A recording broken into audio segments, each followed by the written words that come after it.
Well, obviously we have high respect for LSU and their football team, and we're looking forward to going over there, and we know how loud and active the stadium's going to be, and how well LSU has played and how well they played last week, and we know it's going to be a huge opportunity for us, and we're excited to go over there. We'll begin with Tom Murphy at our Sub-Democrat Gazette. Good morning, Sam. You said after the game Saturday you thought you guys deserved to be in the college football playoff rankings, and here you are. Just what does it mean, like a tangible step in what you're trying to do here? Obviously, anytime that happens, you start worrying about, they're going to look at that and not concentrate on practice, all this.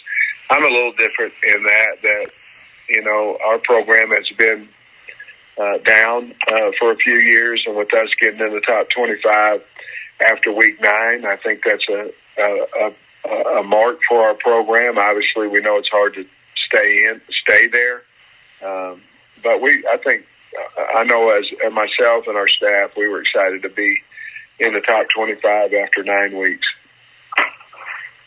Okay, and Ed Orgeron was on the call earlier and said that playing last year's game that, you guys might have been able to delay that for a while, but he was very appreciative that you went ahead and played. What's your recall of that situation? Well, I was in the office on Friday. I knew that we were almost totally depleted at the defensive line, at least for older guys or guys that had played up to that point. We were basically ready to decide we weren't able to play the game, but then what had happened to the LSU program is they had I don't know if it was them or their opponent, but, they hadn't played for 2 weeks, and if we didn't play, that would mean it would be 4 weeks, basically, before they were able to play a game. I felt two things. Number one, I didn't want to do that to LSU and their players and their fans who had already traveled here, on a Friday. And the other thing is I just didn't think we could get any better if we didn't play. And so those two things came into it. We certainly could have decided not to play. I didn't think it was fair to our program that we could get better, and I didn't think it was fair to LSU's to have those kids not be able to play for 4 consecutive weeks. Okay, thanks. Next we'll go to Steve Moulton at WZZN. Coach, hope you're doing well today. I certainly appreciate the time. Just in terms of what you saw out of the film between Alabama and LSU, effort-wise, just affecting the passer, how much did it impress you how LSU affected Alabama's quarterback? Well, LSU has talent, and they were playing very inspired football. Did a few things differently in that game as far as their third down, their blitz package. But they, LSU's talented. They're LSU, and they were inspired to play and played extremely well, and obviously had a chance to win it there at the end. But just a little bit difference of a little more aggressive play calling defensively, I felt like, from LSU, and I believe that their offensive line is getting better and better each week, and certainly with getting Hines back, he's their right guard. I think he's a really good player, and they got the counter going against him. And if you could speak on Dominic Johnson and his growth and what you've seen out of that young man this year for you, Coach. Yeah, ironically, the two coordinators and myself were talking about that this morning a little bit, and I never believed that he would be the back that he is at this point. I didn't. I believed in the young man. I don't know if I believed that he would be where he is. To the fact that I moved him to tight end for a day, and then we had an injury at running back, moved him back, and basically I think he came back with the attitude of, I'm going to show you that you should have never moved me. He was very, very respectful when I moved him, but he showed me that I was 100% wrong about him, and he's doing some things. A big back. He's not, the fastest back, but he does have ability to make you miss. He has ability to run over you, and just been a really, really good surprise. And he's our starting running back for a reason. He's the best back we have currently on the football team, and we're very, very proud of him. Appreciate it. Thank you, Coach. Yes, sir. Next is Bob Holt, the Arkansas Democrat Gazette. Hey, Sam, how you doing today? I think you guys had 3 false starts from 3 different linemen in pretty short order last week.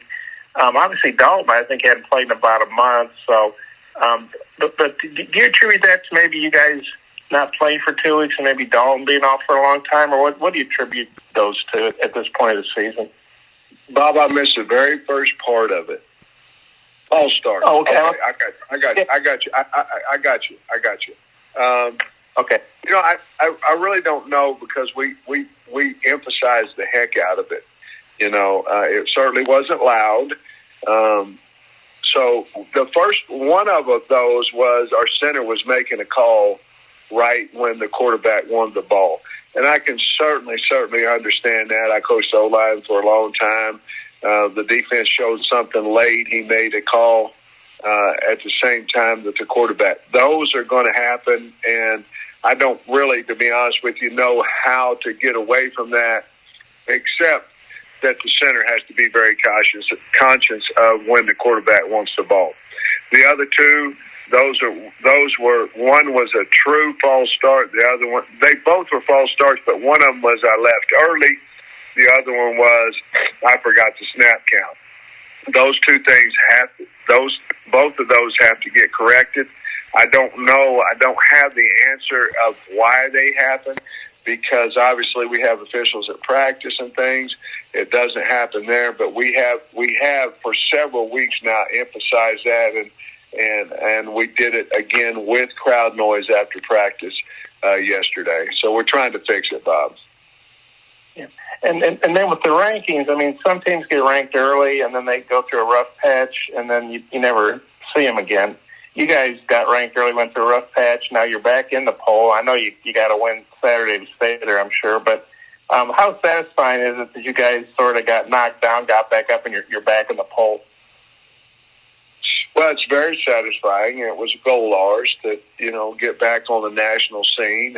Certainly helps recruiting and those things. And we talked to our staff this morning, as much as we would like our recruits to remember in 10 and 11 or 9 and 10 that we were in, the Sugar Bowl and the Cotton Bowls and all that.